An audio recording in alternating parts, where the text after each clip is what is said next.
another powerful feature inside AutoCAD is dynamic blocks. So this is something else that you'll want to set up. It's going to help you manage all your blocks or multiple blocks, and actually enhance some of the changes of these blocks. So I'm going to show you a couple dynamic blocks. You can see that there's a bunch of them that show up on your tool palettes we talked about earlier. And what some of these are is, let's say, like, I'm just going to pick this simple door and I'll drop it in to my drawing here. Now, if I was to look at this door, you can see it looks like just a regular block door. But when you select it, what happens, you can see I've got a bunch of different grips. And what these grips allow me to do is modify this block without exploding it and redefining it. A couple of things you'll see if I pick on this one is you can see I can change the opening. So let's say I wanted it open at 90. Well, in a lot of cases, that's another block, or I got to modify this block and change it. If I then come back and set that to 60, you can see I could change the opening of it. Okay, and oops, and if we even set it to closed. All right, so that's kind of a neat way to only have one block that gives you a lot of different functionality.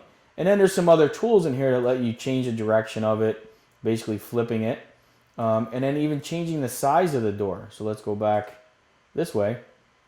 If I pick this, I can make a different size. So I don't have to worry about, scaling it and picking different points. By defining these dynamic blocks, you can have a lot of additional features and functionality. All right, so here I can change my, jam width and the door width. Okay, a couple other ways or other ones I'll show you here is I have one here that's a north arrow, and if I select it, I've got obviously a move grip, so I can place it where I want. I can change it from even text, like here it says NAD south, I can switch it to north. All right, so I don't have to go in and edit, explode it, it's actually that size. Now, if my view changed and it rotates, all right, so if I was to come in and do a D-view twist here, and let's go 45. So I'm rotating my view. Well, my text is upside down. Well, I've got a grip here that I can take it and actually switch it, and I kind of controlled it so that it only rotates 180 degrees. And notice that now it's the right direction. I can pick it and rotate it back. I can also change it, the rotation, by doing something like that, but it kind of messes up my block a little bit there, because we always want north to be pointing obviously with true north, which is my cursor.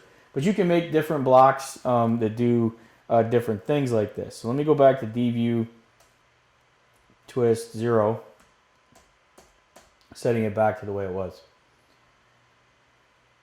Now, the other block you'll see I have over here for my parking stripes. All right, so this is a block. And I've got some controls where I can stretch out the parking blocks. You can see it gives me more stalls. I can change the depth of the stall. I can then come in here and tell it that I got curb stops, and I can turn the curb stops on. All right, so this kind of makes it very handy to draw in a bunch of repetitive objects. So you can be real creative with your blocks, and it's just a matter of setting them up. Now, again, going into the actual creation and setup of dynamic blocks can be somewhat time consuming. So we actually created another knowledge app specifically to show you how to create and define your own dynamic blocks. So be sure to check that one out.